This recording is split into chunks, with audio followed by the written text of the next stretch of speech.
I think we have to add not only our awesome band, but very timely. Very prompt with the interviews. Because guess who's on the air with us right now? 4 o'clock on the dot. John Linnell's right on time, too.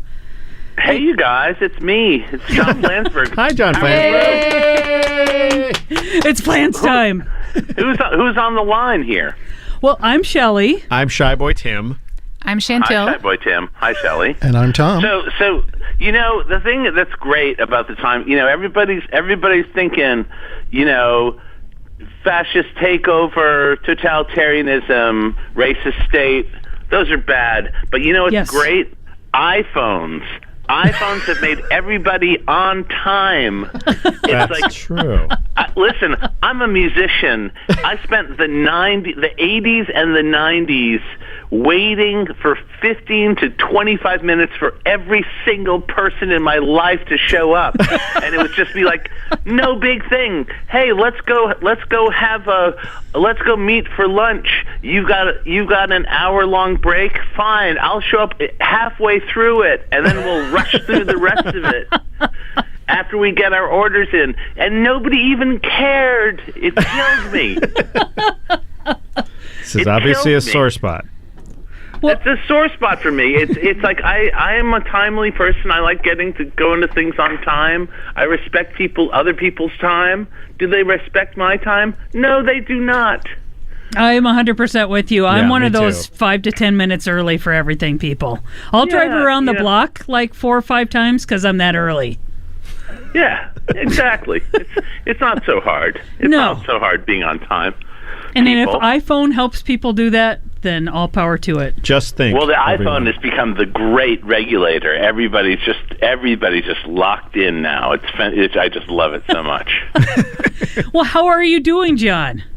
I'm doing okay. It's been this extended bonus round of the pandemic. It's been a little tedious, but everything's going good. How are you guys doing? We're doing good. There's a little uptick in COVID around our area, and for the first time, it's like I know a lot of people that have it, even a lot of breakthrough cases. Yeah. So that's always a little concerning. The breakthrough thing is weird, but I'm curious. So did they have breakthrough before they got a booster?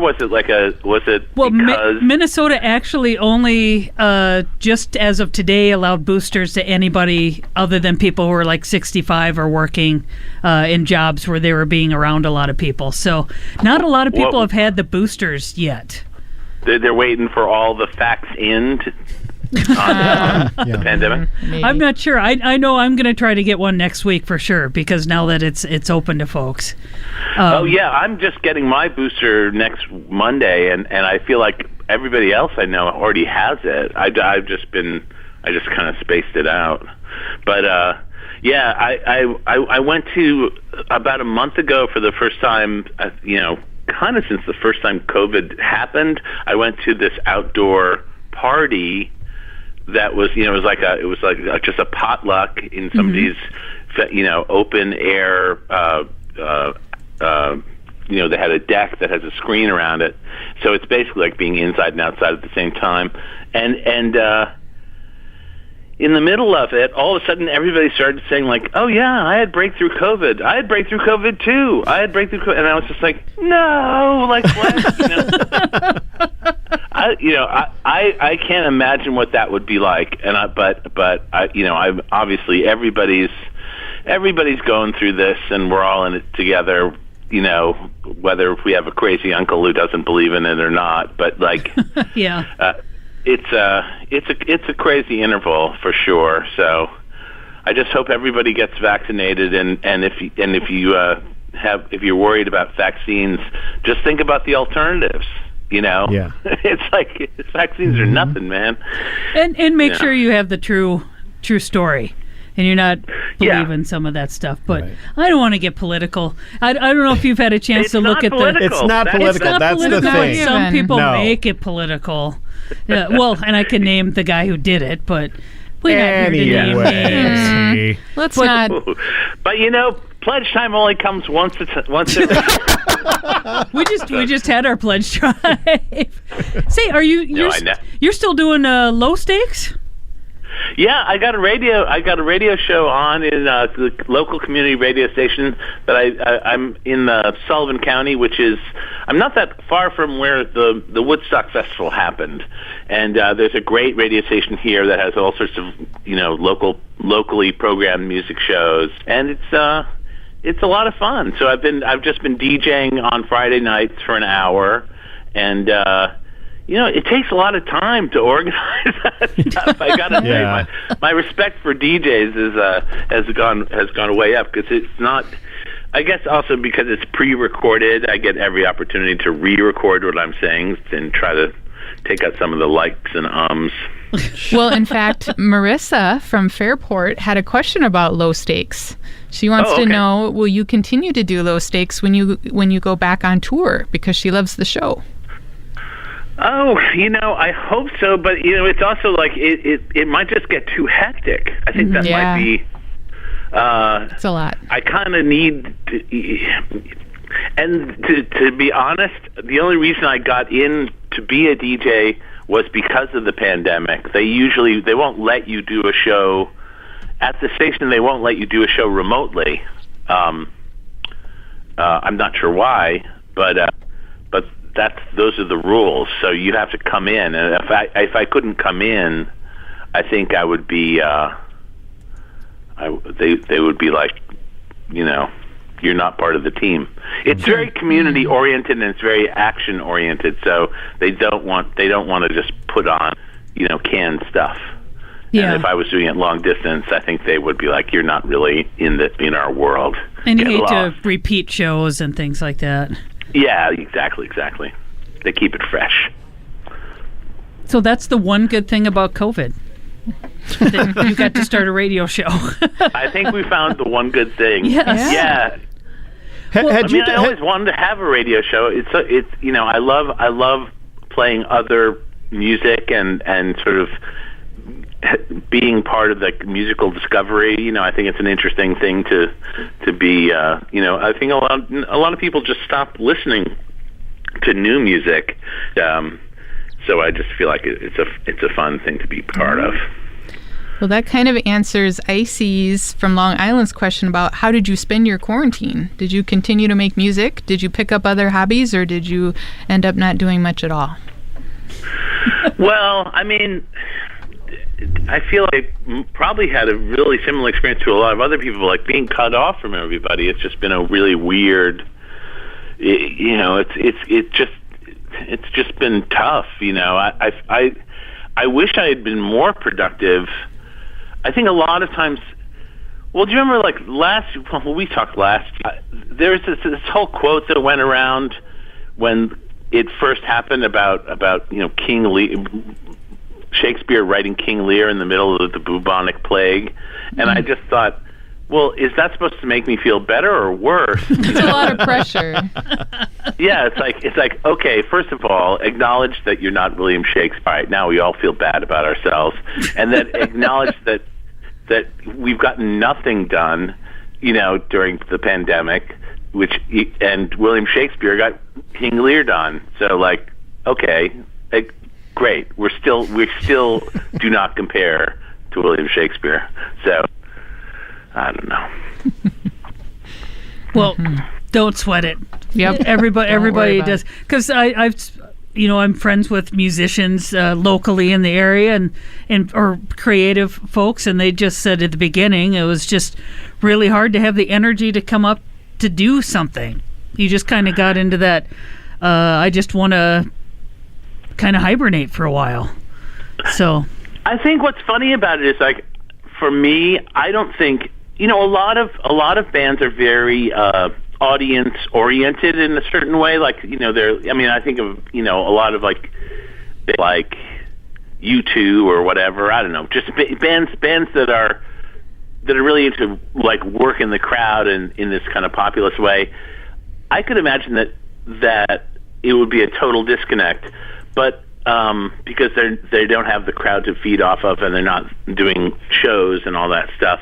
But for us, so much of our activity is kind of insular anyway. I would have thought it wouldn't have that big an effect, but I think it's just been kind of a existential crisis for.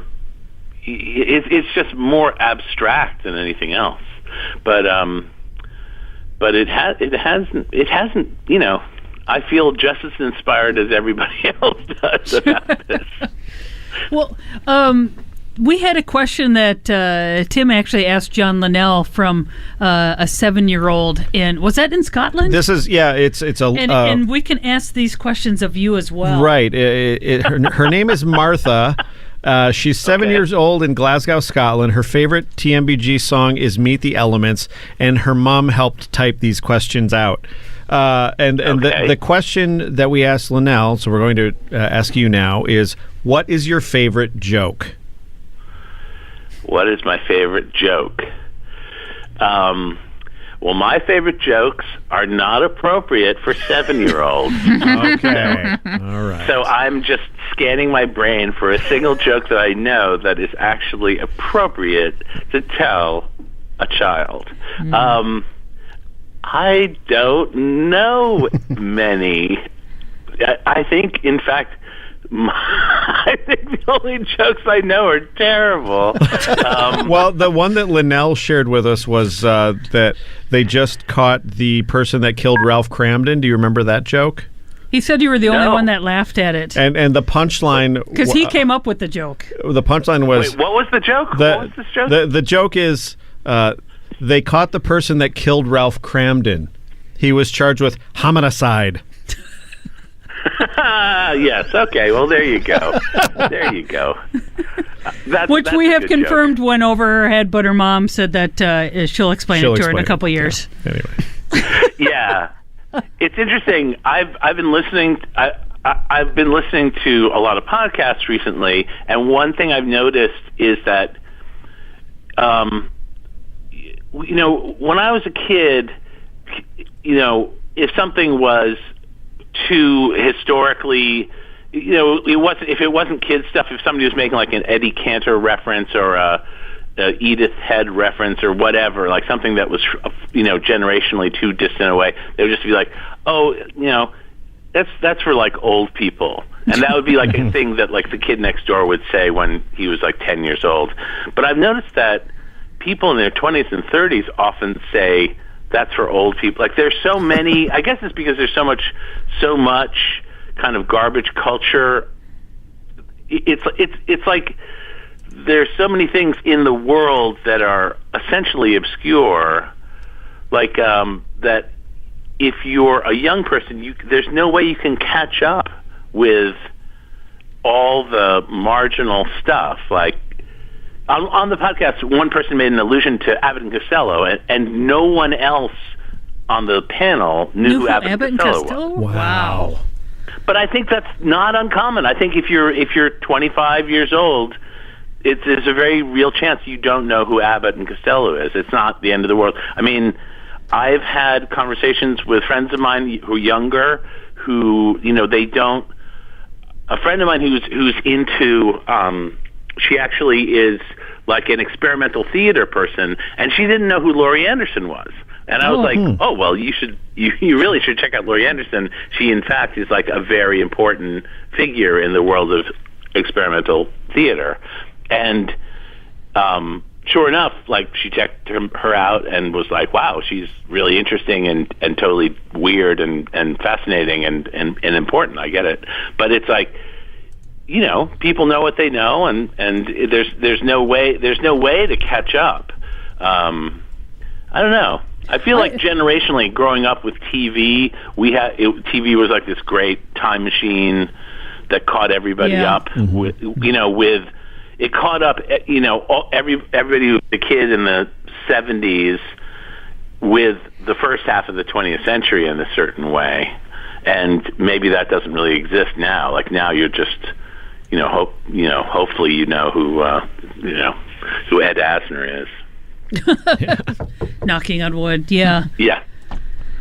All right, it's my turn to ask a question. I have a question from Warsaw, Poland, from Hal. Wow. Wow. Yeah, he says, what do you think about people using your songs on the TikTok platform? Or other platforms That's so similar to interesting. TikTok? You know, I would nothing would give me more joy than to hear our songs in a TikTok format. It would be fascinating. I don't know I don't know if there's any clear way to solicit TikTok posts. Like, what do you do? Our song. You do one of the duet things where you have like a, hey, duet me with this, and some kind of strange reaction kind of thing with your music playing. And then people will see that and use it, which is kind of weird. There was one song that showed up on TikTok, which was people did it like that. They did it as a version 1, version 2 thing. I'm trying to remember the name of the song. It shows up really high on our Spotify playlist because of the plays it's getting on the TikTok. Things are way, maybe. Okay. I'm not sure what was the song. But yeah, it had that dual thing. People were splitting it up and doing it in 2 different versions, like that kind of I don't know what you call that TikTok dual thing. Duet. But people would kind of dress up one way and dress up another way and shoot it 2 different ways. And the song invited that. So, but yeah, I guess we should do more. We should do more duets, more extreme duets. I should. They might be. Do you guys have a presence on TikTok? Do you have like your own? They might be giants? We barely have a toehold on any of this stuff. I mean, I think we got an Instagram account and didn't do much with it for the longest time. And I tried to figure out how to use Snapchat, but for the life of me, part of it is like we don't do the day-to-day stuff very well because it's just like there isn't like a community of people that we talk to that way. Like most of the stuff we do on social media is just kind of goes in one direction. I think if we were somehow in a community of people talking, it would be something else. But I mean but we're just we're just so old. It's just ridiculous. Well, yeah, and it does seem like you have to be one of those people who are literally posting things on the hour if you're going to be out there. I mean, that's it would be a lot. Yeah, I mean, we got other stuff to do. So, although I should say, somebody just texted in. It was the song that you were talking about is "Stuff Is Way" from Nanobots. So somebody's seen it out there in the world on the TikTok. Yeah, "Stuff Is Way" had an impact on TikTok. That was the one. Yep. Tom, do you have a question? Well, let's see here. I see a question from Alex in Sydney, Australia. Wants to know, do you agree with the notion of the death of the author regarding your songs? The death of the author? I was hoping you would know what that meant. I don't know what that means.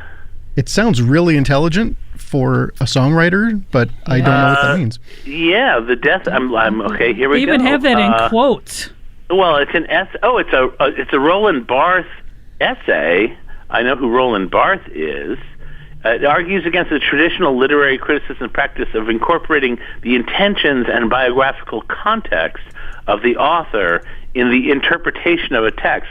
In other words, it is saying that writing and creation are unrelated to biography.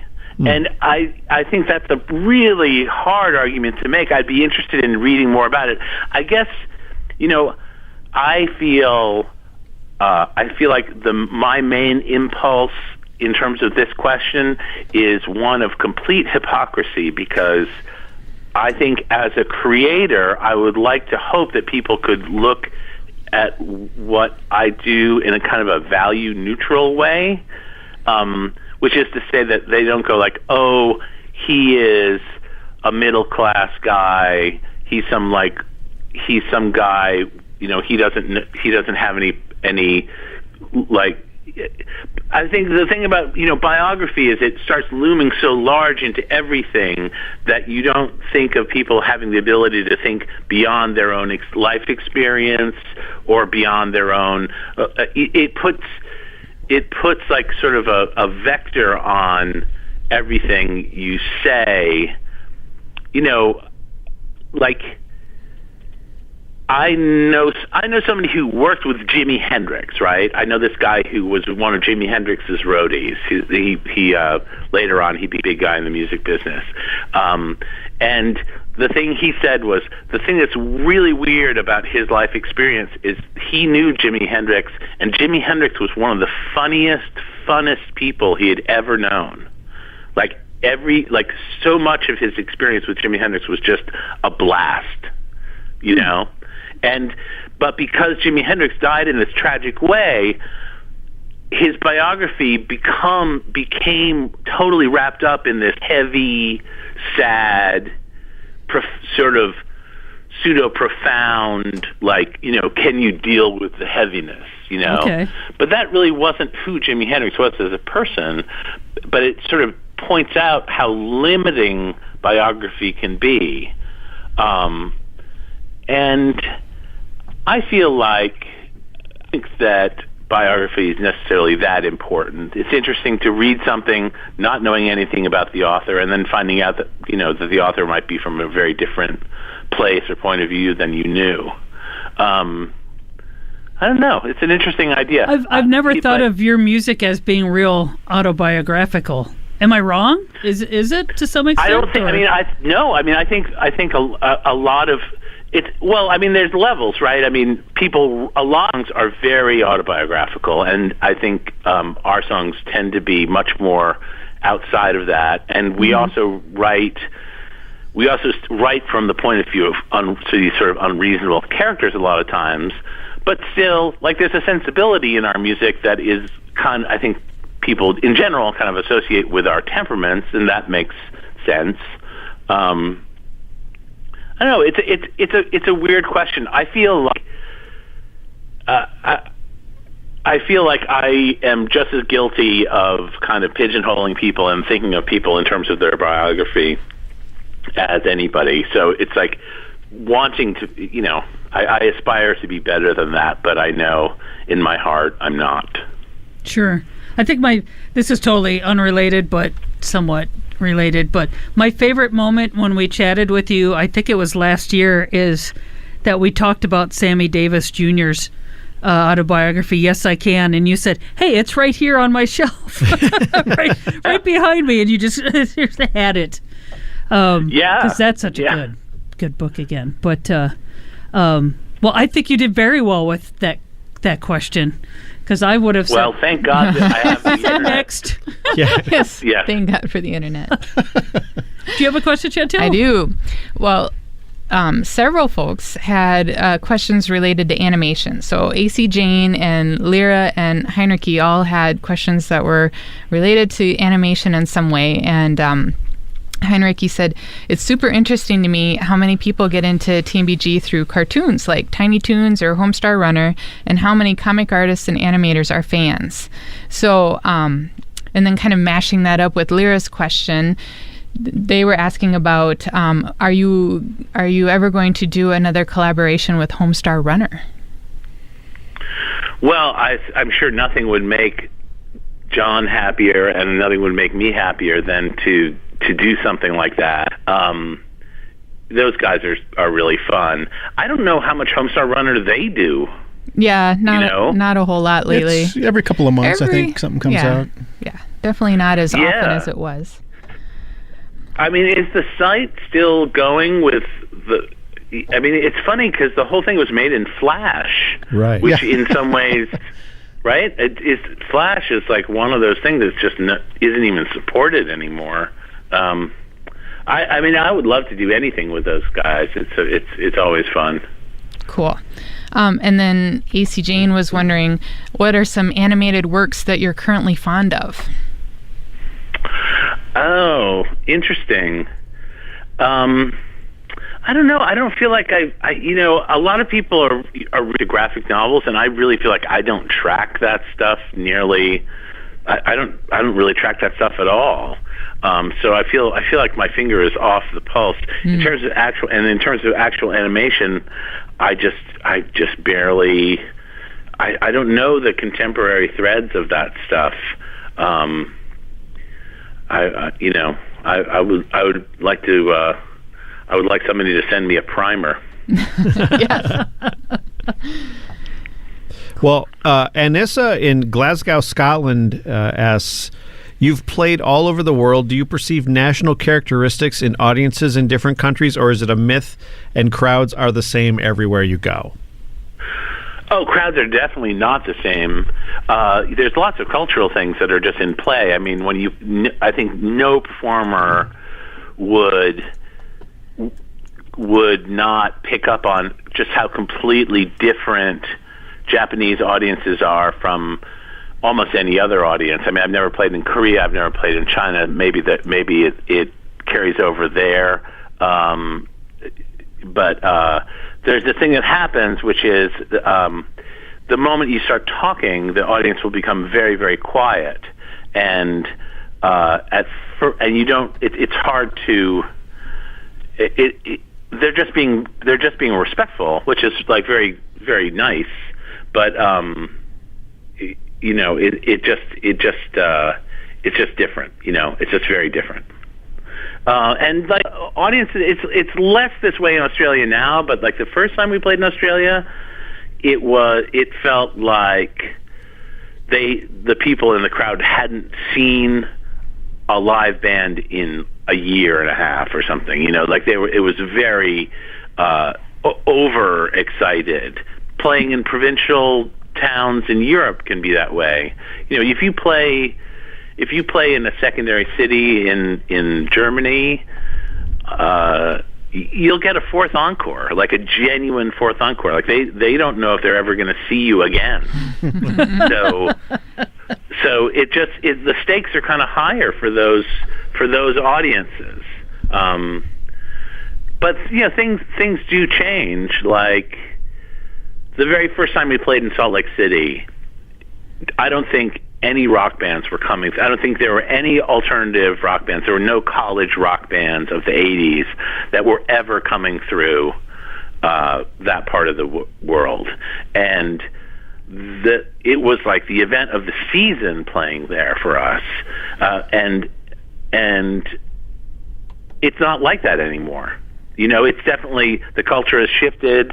Salt Lake City has their own rock bands, their own alternative rock bands. It's like a pretty lively musical scene there for indie rock, and it's just completely different. So things evolve, audiences change, and you know it's fine. How are Minnesota audiences usually? Well, having been in quite a few of them myself. I mean, most of my experience has been with First Avenue audiences, which are usually pretty fun, you know, pretty upbeat. Like I feel like hearing the First Avenue audience kind of roar is a very familiar. You know, if you say something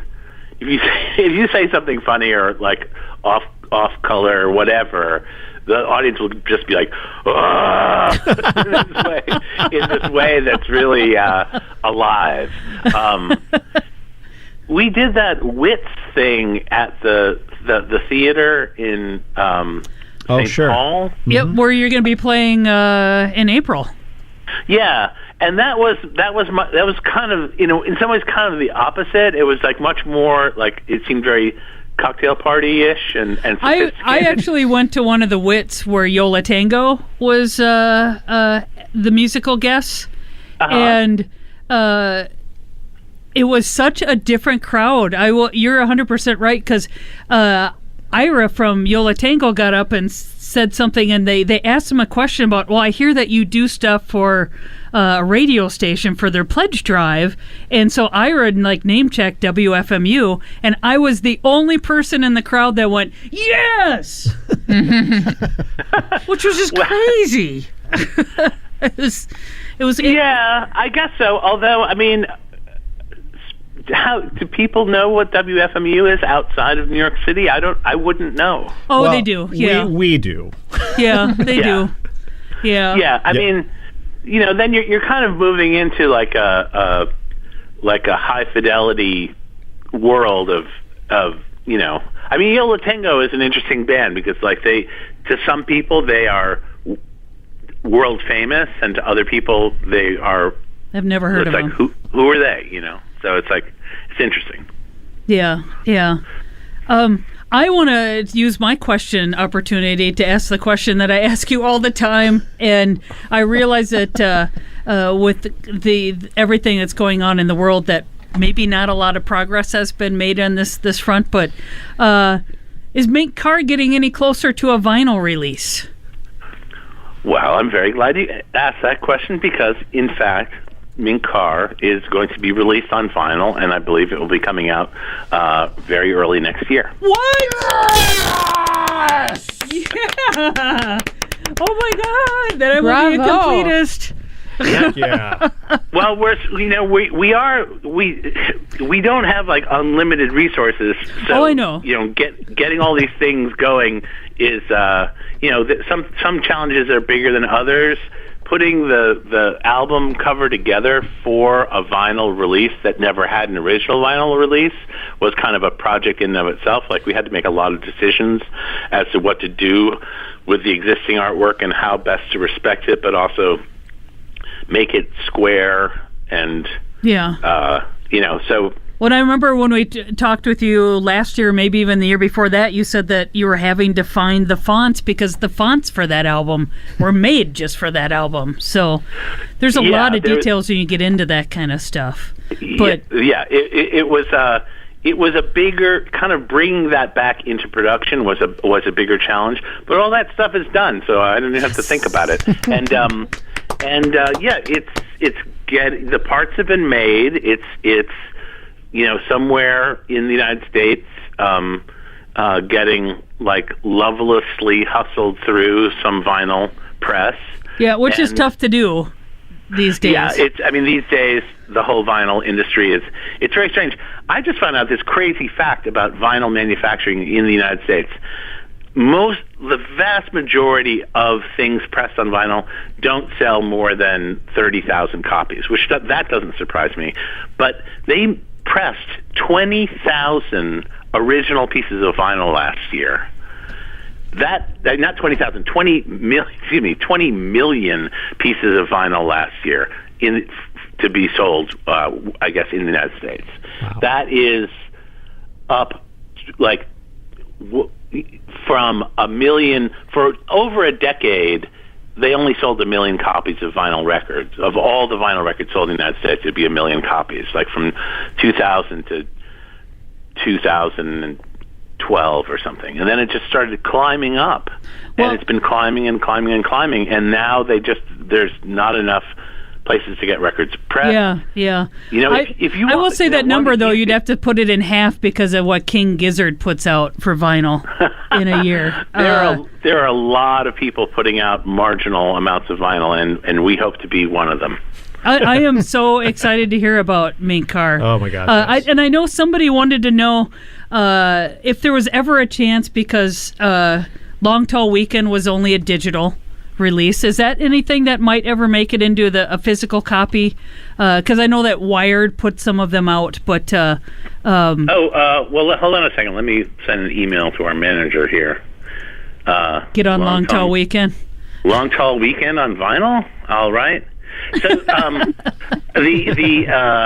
I can tell you one thing we've been talking about doing is putting out a B-side and remix compilation on vinyl from the Elektra years. Oh. And I think that could be, that never really existed. I guess it would just be like EP. It would be all the EPs we put out. Wow. Long Tall Weekend on vinyl. That would be amazing. Yeah, that would be. To do like an EP box set? Your wish is my request. Well, I think what we would do is with the singles, we'd put out probably be able to put out all the EPs on except for the remixes on one disc, and then put all the remixes on like some like double album. Part of it is like I think that the audience for the B-sides and the singles would be more traditional song-oriented people, and people who they might not have any interest in the remixes. And the remix stuff that was on EPs, some of those tracks are insanely long, so it would be like it would be, unless we cut it at like 16 RPM, it would have to be a double album. And 45 RPM is already confusing some people, apparently. Yeah. In this world. It bewilders me.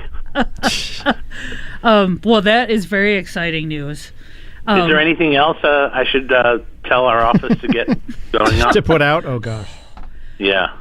No, I've been harping on Mink Car for like 5 years with you guys, so no, you've made all my dreams come true. Oh, that's fantastic. Yeah. We do have 2 shows for sale in Texas. If anybody here in Texas wants to get a ticket for our shows, pretty much all the others sold out.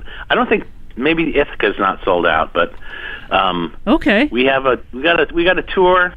It's all sold out. No reason to talk about it, but I do want to push those important Ithaca and Texas shows. Yeah, so go on to tmbg.com and find out information on the tour. I know all of us are going to when you come to the Twin Cities. And so been holding on to those tickets for 2 years, and I'm not getting rid of them.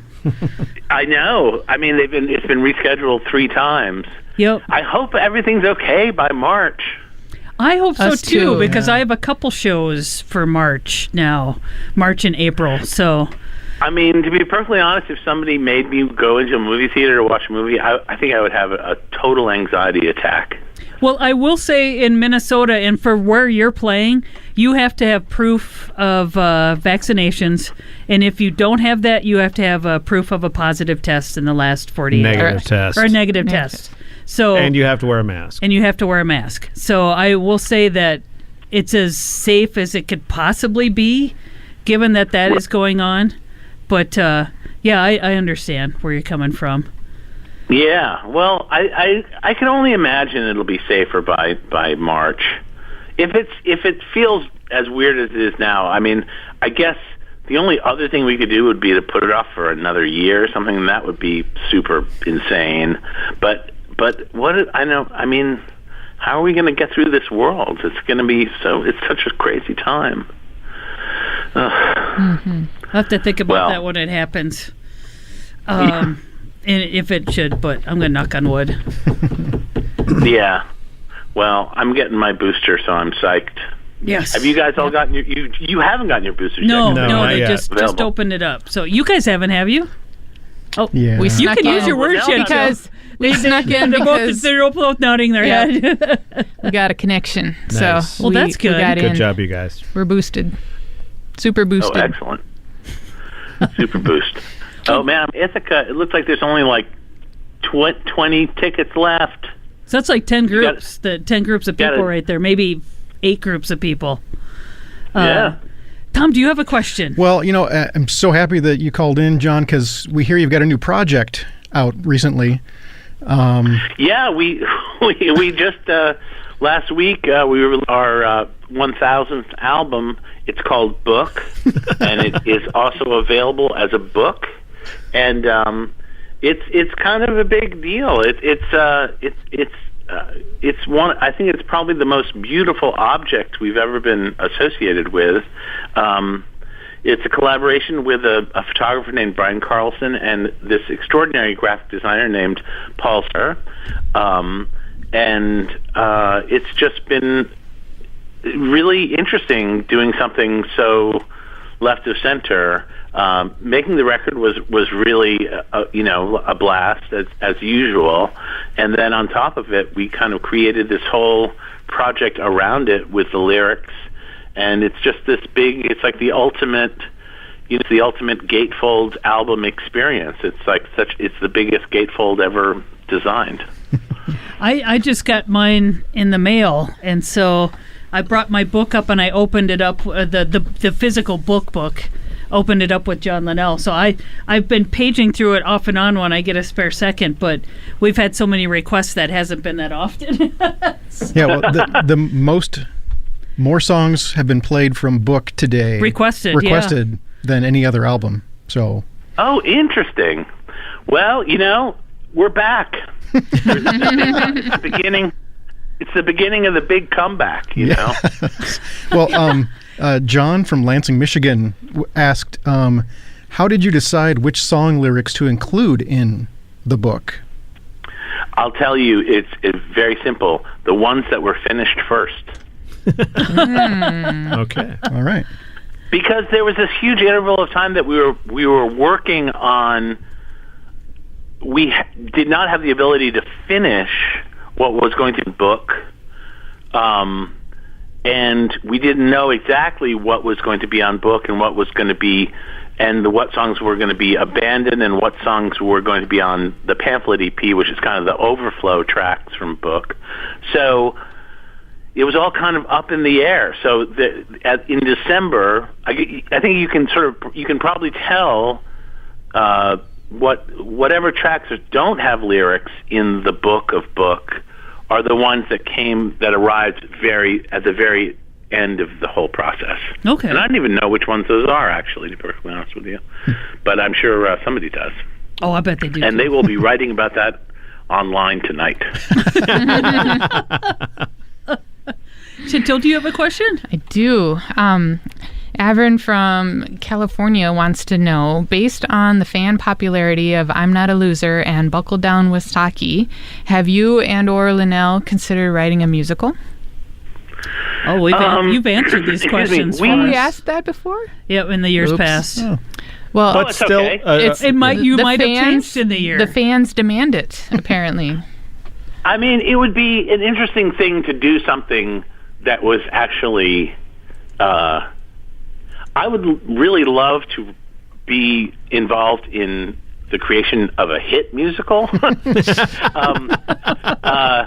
which is maybe sounds kind of selfish, but I think it's such a complicated process, and one thing I've noticed about being in a rock band is that it really supports all the worst, laziest things you could ever dream of as a creative person. Like nobody ever wants to worry your little head with deadlines. You're not expected to just create stuff like on demand too much. I think one of the things that's really tricky about writing a musical is that it's highly collaborative, and a lot of times people just come up to you and go like, yeah, that thing you did? Not working. Got to replace it. And that, like, just by temperament, like, we haven't really experienced that much stuff. I mean, we've done stuff for TV, and we actually have had people on TV shows say, like, doesn't work. And it's a really hard thing to respond to in a positive way. It's just like, it's the ultimate in unconstructive criticism. But I think it could be interesting. I don't know if it would require the idea coming from us or how it would work. We have over the years been approached. I mean, I once took a meeting with a very, very famous Broadway producer, and he was pretty sassy. It was interesting. His perspective on things were he was not particularly into the idea of people from the world of rock trying to get into Broadway stuff, because Broadway is kind of its own aesthetic. It's this hyper melodic, very polished world. Like the singers' voices, even when they're not, even when they're not very shiny singers, they're still singing songs in this almost, just in this very, very theatrical way, like this big, they sing loud. Even if they don't sing pretty, they sing loud. But because Bruce Springsteen's doing stuff on Broadway, David Byrne has been doing things on Broadway. I know there's been others. Yeah, and if you think about the ABBA, and now it's like Tina Turner, and those kind of things. I mean, those are jukebox musicals to some degree, and that's kind of its own little, walled off cultural idea. I mean, I think the thing that's a little bit strange about the David Byrne thing has got an incredible energy to it, and it captures and sort of bottles something about his live performance that he's been perfecting for a long time, like just the no gear on stage, everybody moving around, lots of, like a big gang of musicians. So you're experiencing like this extremely alive musical performance that is really startling no matter what the song selection is. Mm-hmm. So I think that in some ways it's sort of just playing to the undeniable strength of what David Byrne as a band leader and a showmaker is delivering. But as a fan of David Byrne and somebody who knows, like, I've talked to him about his relationship to his like past material, and I can't help but think a little part of him dies every time like somebody suggests they add another Talking Heads song to the show and take out some later piece of material. And at this point the show is fully like kind of like it could be called the greatest hits of the Talking Heads. And it's a great show, and I love the greatest hits of the Talking Heads, but I don't think that was what drove him to create that piece. I think he wanted to have a platform for his new stuff, and in the fullness of time, like market forces kind of just played into it and loomed larger, and people were just like, why don't we just add Once in a Lifetime? And it's like, oh, okay. At least I will say he usually tries to change it up, and he's not singing it the same way. He'll tweak them to the bands and the music and the different instruments and things. Oh yeah, I mean, as I said, like I think there's something irreducibly successful about everything about the staging of that show. Like I don't think it matters that much, but I think there is this sort of stoop to conquer aspect to every jukebox musical show where like the producers are just going to be like, play the hits, I want to hear the hits. That's just the way it works. So I just got a text that I want to just chat with you a little bit about, because it's from John. He shared a photo of something from, I believe it's the Miscellaneous Tea. It might not be, but a poll that he did back in 2020 saying which They Might Be Giants discography needs a vinyl reissue.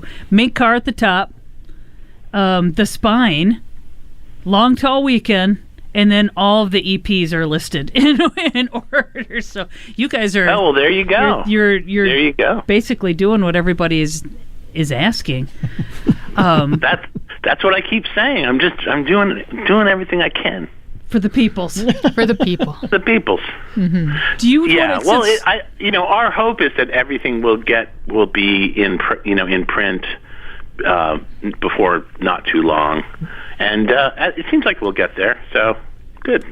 Well, we're running out of time. If assuming again that you're going to be with us for the hour, and we always like to ask both you and John Linnell about something. So I'm going to let Tim. He gets asked the question to both Johns today. What books are you reading right now, John? What books am I reading? Well, I'm not. Well, reading. Where's my bookshelf? I've been listening to this audiobook on tape. It's not on tape. It's on Audible. Let me fire up my Audible. This is what I listen to when I'm walking around. I've been listening to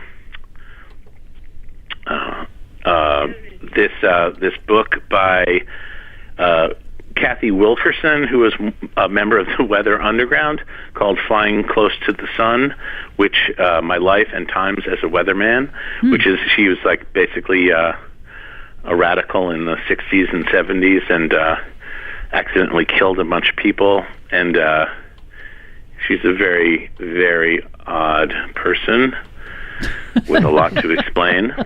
Oh, I actually just read, I actually have the book. I just read England's Dreaming, which is the story of punk rock. It's essentially the story of the Sex Pistols, but it's told in this very just sort of dispassionate and kind of intelligent way, and it was interesting to me. Like it made me realize what a precarious place they had in their own entertainment culture. Like I was 17 when the Sex Pistols hit, and I bought their records as they were released in the record stores, and I didn't realize how much the world was actively trying to suppress them. It's a wild story. So that was a fun bit of stuff. And recently, speaking of like sort of fluffy, fun, entertainment-related books, I read that Mike Nichols biography. Oh, interesting. Yeah, I wanted to by read Mark that. Harris, I think is the author's name. I think that's right. And yeah. that is a fascinating book, and it's a lot of it is just professional.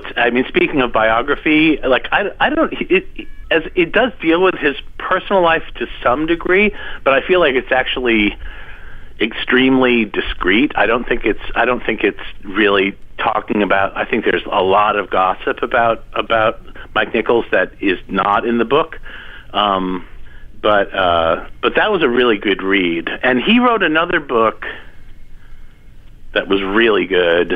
That was just there's this kind of book that's been written since the 40s and 50s, where there was a book called The Season that was about. It followed 5 shows on Broadway over the course of a Broadway season, and it's a kind of book. And then this guy, Mark, what's his name? Mark Harris. Mark Harris wrote this other book called Pictures at a Revolution that's about 5 films in 1967. I've heard about that book, yeah. And it's like, and it is, such a transitional period in the culture. Some movies are extremely hip, and some movies are extremely square, and everybody's dealing with the cultural revolution of the time, some way or another. And except for Rex Harrison, who just seems like a world-class jerk. I heard Mark Harris on the WTF podcast, and he said, who would have thought that Sound of Music was like one of the craziest messed up productions ever? But it apparently was. Everything about there's so many unexpected stories in the book, and it's just such an interesting culture clash. It's a great read. I'd forgotten about that, so thank you for reminding me to check that out again.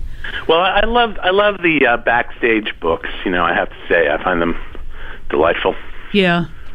I've got a question for you, too, quick. Am I correct in thinking that this year we were going to get a Monopuff release, too?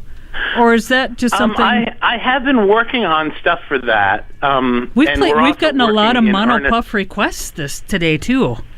Oh, that's great. Yeah. Well, Monopuff is coming back right after They Might Be Giants. No, I think... I'm definitely... It's definitely on the docket. Okay. It's just been keeping up with everything. It's always kind of the next thing I have to do. We've actually started working on the They Might Be Giants album in earnest, so that kind of got pushed to the front of the to-do list. I'm not sure exactly how to approach the Monopuff thing, like whether I should do.